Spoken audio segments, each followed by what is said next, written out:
धैर्य और निरंतर प्रयास से बड़ी समस्याओं का हल निकाला जा सकता है। धैर्य का अर्थ केवल इंतजार करना नहीं है, बल्कि सही समय तक अपने प्रयासों पर टिके रहना है। जीवन में कई बार कठिनाइयां आएंगी, लेकिन जो व्यक्ति संयम और विश्वास से काम करता है, वही सच्ची सफलता पाता है। एक समय की बात है, एक छोटे से गांव में रामलाल नाम का किसान रहता था। वह बहुत मेहनती था, लेकिन उसकी किस्मत उसका साथ नहीं देती थी।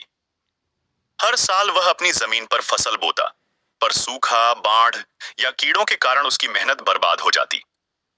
वह कर्ज में डूब गया और कई रातें भूखा सोना पड़ा। उसकी पत्नी और बच्चे उसे समझाने की कोशिश करते, लेकिन रामलाल को लगने लगा कि उसकी मेहनत व्यर्थ है। रामलाल एक दिन परेशान होकर गांव के बाहर नदी किनारे बैठा था। उसकी आंखों में आंसू थे। तभी वहां से एक संत गुजरे। संत ने रामलाल से पूछा, पुत्र, क्या बात है?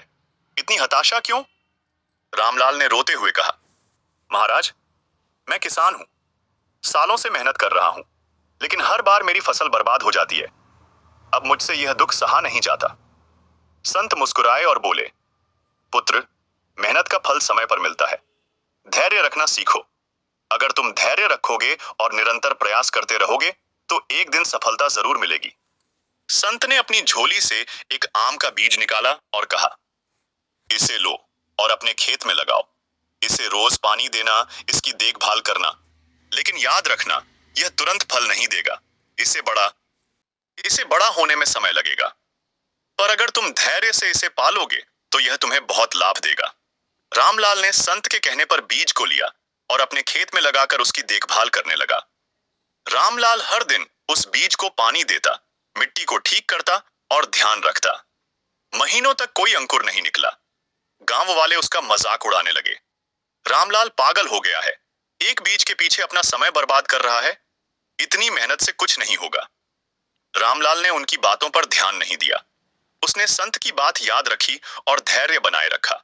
6 महीने बाद एक सुबह रामलाल ने देखा कि जहां उसने बीज बोया था, वहां एक छोटी सी हरी कोपल निकल आई है। उसकी खुशी का ठिकाना नहीं रहा।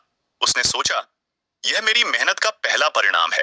मुझे इसे और भी बेहतर तरीके से पालना होगा।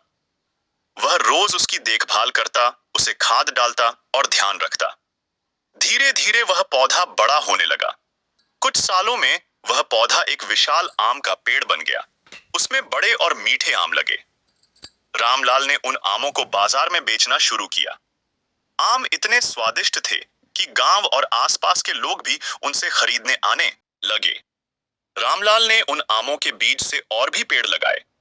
धीरे धीरे उसका खेत आमों के बाग में बदल गया। अब वह गांव का सबसे अमीर किसान बन। जो लोग रामलाल का मजाक उड़ाते थे, अब वे उससे प्रेरणा लेने लगे। वे कहते, हमने सोचा था कि मेहनत बेकार जाएगी, लेकिन रामलाल ने हमें सिखाया कि धैर्य और मेहनत से कुछ भी संभव है। एक दिन वही संत फिर से गांव में आए। रामलाल ने उन्हें अपने आमों का बाग दिखाया और कहा, गुरुदेव, यह सब आपकी वजह से संभव हो पाया। आपने मुझे धैर्य रखना सिखाया